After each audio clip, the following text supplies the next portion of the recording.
Disney will soon be able to provide fans of the Beatles with the opportunity to observe the production of one of the band's most classic albums.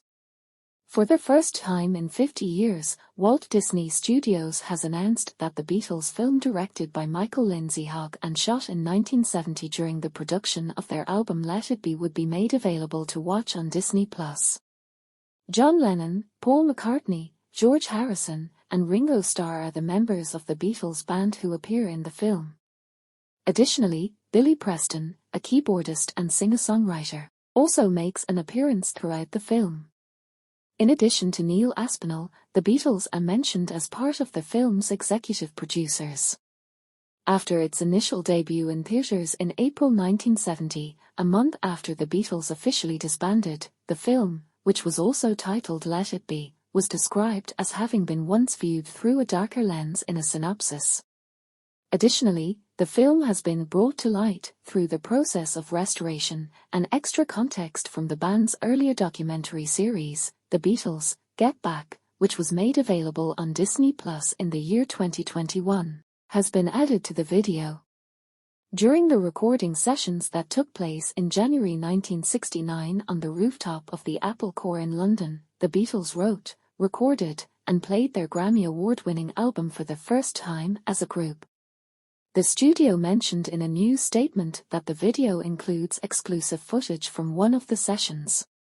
When do you get the opportunity to witness musicians of this caliber collaborating to create songs based on what they hear in their heads? A statement that was included with the release was made by Lindsay Hogg. We know, as we do now, that it was the last time, and we observe it with a full awareness of who they were and still are, along with a little bit of poignancy. And then you get to the roof, and you see the Beatles playing together again as a group, and you're filled with enthusiasm, camaraderie, and pure joy. Peter Jackson's team at Park Road Post-Production had restored the film from its original 16mm negative with Lindsay Hogg's approval. Additionally, the film's sound had been remixed using the same month.Mix technology that was also applied to Get Back, as stated in the information released. Jackson went on to say, I am absolutely overjoyed that Michael's film, Let It Be, has been remastered and is at long last being re-released after being unavailable for decades. I consider myself extremely fortunate to have had the opportunity to view Michael's outtakes for the film Get Back. I have always believed that the film, Let It Be, is essential to the completion of the Get Back story. We portrayed Michael Jackson and the Beatles participating in the production of a pioneering new documentary over the course of 3 parts, and Let It Be is that documentary, the film that they released in 1970, he concluded.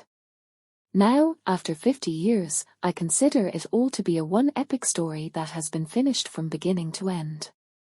According to Billboard, the movie had, in the past, been made available on video formats in the year 1980, however, it had not been licensed for release on DVD, Blu-ray, or streaming services. An image depicting 4 square frames with the words, At Last, at the top and the logos for the band and Disney Plus featured on the bottom was posted on the social media websites of the popular British rock band on April 15.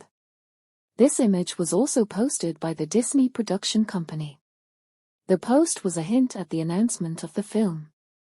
To make a reference to the lyrics of their timeless song Let It Be, Disney Plus captioned the picture with the phrase, There will be an answer.